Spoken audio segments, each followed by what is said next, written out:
Hola, ¿qué tal? Bienvenidos a un nuevo podcast de la clínica Neuroclinic. Quiero contarles que me encuentro nuevamente con el doctor Juan Carlos Rosales.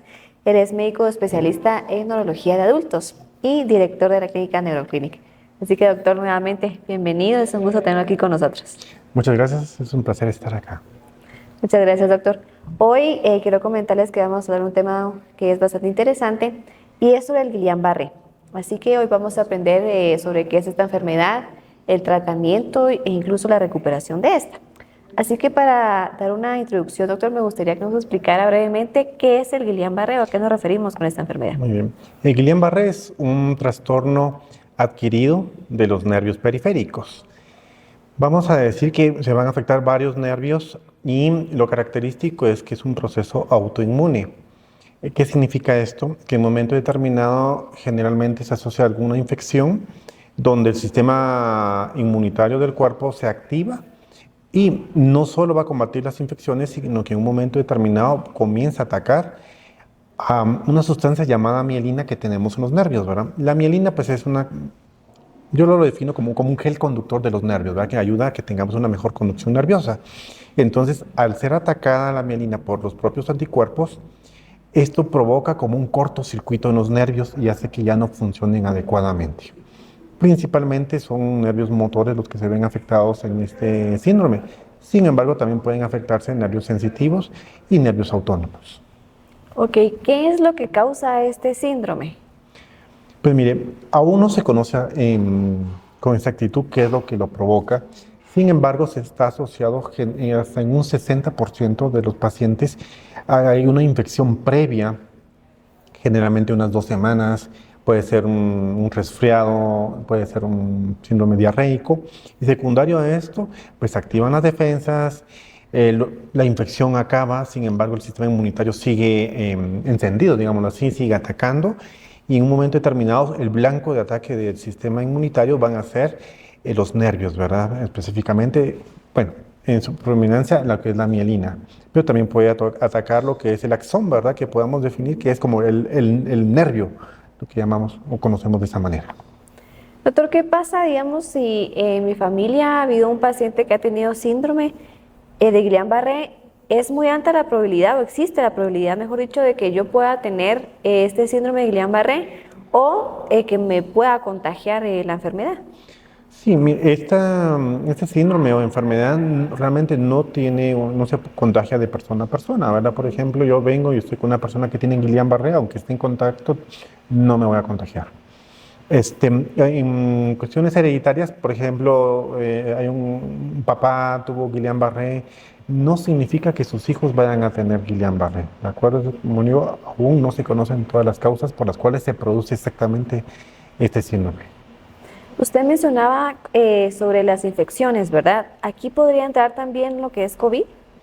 Sí, vamos a hablar que infecciones en general. Por ejemplo, Ok. se ha asociado algunas veces con COVID, algo que se asoció mucho hace unos años cuando comenzó a aparecer infecciones por Zika. En un momento determinado, principalmente en Brasil fue donde se determinó esto, ¿verdad? Que estudiaron mucho lo que fue Zika y se determinó que personas que se enfermaban de Zika, luego tenían mayor probabilidad de tener Guillain-Barré. Muy bien, ¿y cuáles son los síntomas? Así que la persona empieza a ver o a sentir directamente de esta enfermedad. Muy bien. Muchas veces vamos a tener síntomas motores. ¿Qué significa esto? Que el paciente generalmente va a comenzar con debilidad. Hay variantes en el síndrome de Guillain-Barré. Si vamos a hablar propiamente de Guillain-Barré, la debilidad generalmente se dice que es de forma ascendente. ¿Qué significa eso? Que generalmente el paciente va a comenzar con debilidad al caminar, me duele, cuesta caminar, me siento débil, siento el cuerpo pesado. Después de eso va a comenzar con las manos en un momento determinado también a tener debilidad. Y en los casos extremos, pues también puede afectar lo que son los músculos respiratorios, ¿verdad? Y tener complicaciones debido a esto. Sin embargo, algunos pacientes también refieren que tienen parestesias. Esto es con lo que decimos como que siento el cuerpo como dormido, como que tuviera hormiguitas o como electricidad que refiere el paciente, ¿verdad? Son como que los síntomas más frecuentes. ¿En algún momento ellos pueden sentir también dolor a nivel de las extremidades? Sí, por ejemplo, como hay variantes, cuando se afecta solo los nervios motores, el paciente pues, únicamente va a tener debilidad. Pero cuando ya se van afectando nervios sensitivos, entonces los pacientes pueden tener dolor neuropático, ¿verdad? O en ocasiones no es dolor neuropático, no es dolor, sino que es la sensación de que yo siento dormido. Dolor no tengo, pero tengo dormido en mi mano. Entonces es que es otra forma de que se afecta el nervio sensitivo. Excelente. Ahora me gustaría que platicáramos un poquito sobre cómo se realiza el diagnóstico y sobre todo cómo en Neuroclinic realiza el diagnóstico para el síndrome de Guillain-Barré. Y vamos a ver que el diagnóstico principalmente es clínico. ¿Qué significa? Que cómo vamos a evaluar a nuestro paciente, ¿verdad? Tenemos que ver los antecedentes, o sea, una historia clínica es fundamental de lo que debemos hacer sobre antecedentes. Luego el examen físico neurológico es fundamental. Lo principal que miramos es debilidad en extremidades. También podemos ver hiporreflexia, ¿verdad? Esto es secundario al mismo proceso de Guillain-Barré. Nos vamos a apoyar en estudios paraclínicos. Entre estos, los principales que tenemos es punción lumbar. Esto significa que vamos a sacar un poco de líquido por medio de la columna, a través de la columna, sacamos y lo mandamos a estudiar y las características, pues ya el reporte nos va a indicar si es sugestivo o no del síndrome. También nos podemos apoyar con un electromiograma. El electromiograma pues, es un estudio neurofisiológico donde vamos a ver la conducción nerviosa, ¿verdad? Cuando en un momento determinado vamos a ver ciertas características como bloqueo del nervio, o sea, el nervio no está conduciendo, ¿verdad? Y también tenemos que tener en cuenta descartar algunas otras patologías, ¿verdad? Que dependiendo de la clínica del paciente vamos a solicitar algún otro tipo de estudio. Bien, platicando un poquito sobre la punción lumbar que usted mencionaba, ¿qué pasa cuando se realiza? ¿El paciente debe estar en reposo después de un par de días o cómo se da el manejo en sí del paciente para hacer este diagnóstico? Muy bien. Con respecto a la punción lumbar, en la región lumbar vamos a sacar un poco de líquido. Obviamente al paciente primero se le va a colocar anestesia para que el paciente no lo sienta, ¿verdad? Hay ciertas técnicas que utilizamos de colocar en ciertas posiciones al paciente, ¿verdad? Para que sea más fácil extraer el líquido en un momento determinado. Luego de extraer el líquido, pues es simplemente el paciente, pues le damos analgesia, porque pues como que fuera una inyección, ¿verdad? Luego de una inyección, pues siempre uno tiene un poquito de dolor. Sin embargo, al realizarse de una forma correcta, el paciente, pues propiamente por la punción, ya puede realizar sus actividades cotidianas, ¿verdad? Perfecto. Ahora, el tratamiento, ¿cómo se realiza? Depende de si existen fases también de Guillain-Barré y si en base a eso también se da el tratamiento en la clínica. Sí, existen fases, ¿verdad? Tenemos lo que es la fase aguda, que es cuando el paciente comienza a tener debilidad y va progresando. Eso tarda más o menos. Después de una infección, es posible que 2 semanas después comiencen los síntomas. Los síntomas van progresando aproximadamente de 2 a 4 semanas de progresión de los síntomas. Después de esta fase, viene lo que se llama fase de meseta, que aquí es donde se estabilizan los síntomas. O sea, ya no sigue progresando la debilidad, se queda como estacionada. Y luego de esto, ya viene una fase de recuperación. Y la fase de recuperación va a depender de paciente a paciente y también si le agregamos algún medicamento a tiempo, ¿verdad? La fase de recuperación puede ser incluso meses y en algunos pacientes incluso podríamos decir que años, ¿verdad? Entonces va a depender mucho del paciente. Con respecto al tratamiento, los estudios multicéntricos, que son los que avalan los fármacos que podemos utilizar, tenemos lo que son las inmunoglobulinas. Estas son unas sustancias que administramos al paciente para que los anticuerpos, o sea, las defensas del cuerpo ya no nos sigan atacando, es como para detenerlas. Entonces eso nos ayuda a que ya no siga progresando la enfermedad y al que el paciente pueda recuperarse de una forma más temprana. También tenemos lo que es la plasmaféresis. Este es un tratamiento donde se extrae el plasma del paciente a través de una máquina. La máquina lo que hace es limpiar el plasma, por así decirlo, quitar esos anticuerpos que están atacando a los nervios y luego es nuevamente ingresada en el cuerpo del paciente, ¿verdad? Esos son los dos tratamientos que tienen respaldo científico para mejorar lo que es el Guillain-Barré. Me llama un poco la atención lo que usted mencionaba sobre las fases. ¿Estas fases siempre se dan en todo paciente o hay pacientes en donde no llegan a la fase de meseta, sino ahí sí que avanzan, ¿verdad? ¿O va cambiando o de por sí es algo establecido? Bueno, aquí es muy buena pregunta porque tenemos la fase aguda donde va progresando en los síntomas del paciente. Y me voy a meter un poquito en lo que son las complicaciones.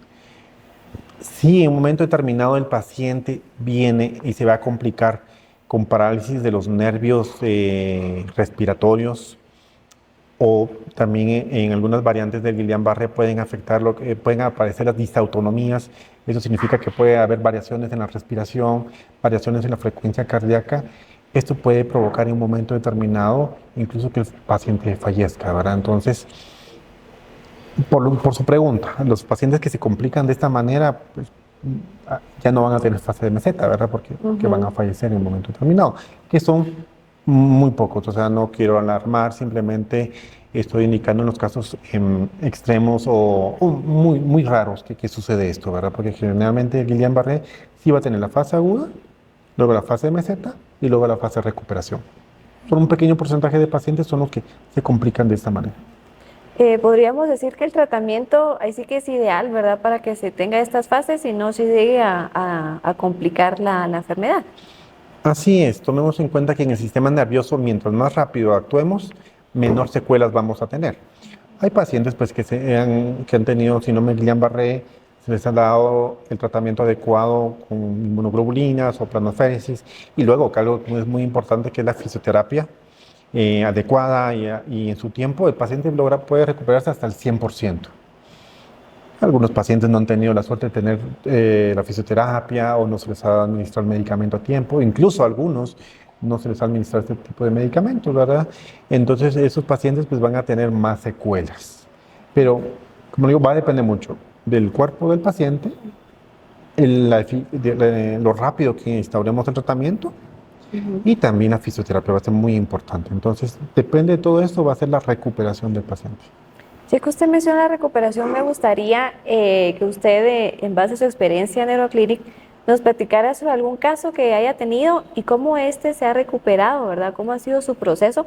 Sabemos que pues todo paciente es diferente, ¿verdad? Incluso el tratamiento tampoco es igual en todos porque se trata siempre como un caso único, pero que nos dé un ejemplo, ¿verdad? Para ampliar un poquito más sobre la recuperación de ellos. Exacto. Recuerdo mucho a una mi paciente debido a que progresó el Guillain-Barré y progresó hasta afectar músculos respiratorios. En el caso de ella se tuvo que utilizar ventilación mecánica. Estuvo como un lapso de unos 3 meses aproximadamente con ventilación porque sí fue un poquito, obviamente fue progresando, ¿verdad? Se fue mejorando poco a poco y todo. Cuando digo 3 meses de ventilación es todo el tiempo que estuvo, ¿verdad? Asistida. Luego se logró quitar la ventilación mecánica y luego pasó más o menos como unos 3 meses más en lo que la paciente poco a poco fue comenzando a moverse. Estuvo 6 meses hospitalizada aproximadamente. Después de eso, más o menos, le llevó como unos 6 meses de recuperación ya fuera del hospital y fue recuperándose, ¿verdad? Fue un proceso un poquito difícil, sin embargo, recuerdo muy bien a su hijo, el hijo estuvo pegado a ella todo el tiempo y él fue fundamental para eso, porque la motivaba, la cuidaba, entonces lo que requirió ella pues fue ahí sí un tratamiento muy personalizado, entonces sí es muy importante tener todos los elementos necesarios. Ahora me surge una pregunta. ¿Puede ser que un paciente que haya tenido este síndrome de Guillain-Barré y lo haya superado, pueda en algún momento tener como una recaída de este? Sí, es extremadamente raro que suceda, pero puede pasar nuevamente, ¿verdad? Recuerdo un caso, eso fue cuando yo estaba estudiando todavía en la facultad, un paciente que había tenido Guillain-Barré hace como 10 años, a cuando yo lo vi, ya había tenido 10 años y volvió a tener nuevamente este tipo de trastornos, ¿verdad? Y como hay algunas variantes son crónicas también, ¿verdad? Que es otro tipo, ¿verdad? Que el paciente ha tenido este tipo de enfermedades, pero es de forma crónica. Crónica me refiero ya de años. Ujú. Y se puede como que evitar esta, no sé si decir evitar esta enfermedad, ¿verdad? O tener algunas recomendaciones en específico para disminuir la probabilidad de esta enfermedad autoinmune. Sí, mis recomendaciones serían la higiene. Algo que aprendimos con lo que es COVID. Voy a poner como ejemplo COVID, ¿verdad? Que en un momento determinado COVID nos enseñó al mundo entero a que la higiene es fundamental. Si recordamos con COVID que nos enseñaron el lavado de manos, aislamiento, usar mascarilla. Em, con Guillain-Barré sucede casi lo mismo, ¿verdad? Tenemos que cocinar adecuadamente los alimentos, lavado de manos antes de ingerirlos. Evitar este tipo de infecciones pues, nos va a disminuir la probabilidad que podamos adquirir este síndrome. Creo que también es importante mencionar, ¿verdad? Que una evaluación a tiempo y un tratamiento adecuado va a hacer también que la posibilidad de ellos, la recuperación sea más positiva, ¿verdad? Exacto, algo que en Neuroclinic insistimos es en tener un diagnóstico o sea, certero, porque también tenemos diagnósticos diferenciales. ¿Qué significa esto? Son enfermedades que parecieran ser Guillain-Barré, pero no lo son. Entonces, si yo creo que es Guillain-Barré y le doy el tratamiento que es para el Guillain-Barré, pero no era Guillain-Barré, al final de cuentas el paciente no va a tener una recuperación. Entonces, lo principal, así como usted indicaba, si yo tengo síntomas de los que ya hemos hablado, necesitamos tener una evaluación adecuada primero para confirmar el diagnóstico. Y al confirmar el diagnóstico, dar el tratamiento adecuado. Y si descartamos el diagnóstico y miramos que es otra patología, pues dar el tratamiento de la patología que corresponde. Exacto, me gustaría aprovechar este momento para que usted nos dé información de dónde está ubicado para que la gente pues, pueda acercarse a usted. Claro que sí, Neuroclinic está ubicada en el Hospital La Paz de Quetzaltenango. Estamos en el cuarto nivel, en la oficina 401. Muchas gracias, doctor. Quiero agradecerle por su tiempo y pues por compartir con nosotros su conocimiento. Siempre es un placer platicar con usted porque siempre aprendemos. Gracias. A ustedes también muchas gracias por estar siempre al pendiente de los podcasts de Neuroclinic y quiero invitarlos también para que vean nuestras redes sociales en Facebook y en Instagram y en los canales de YouTube, de Google y de Spotify.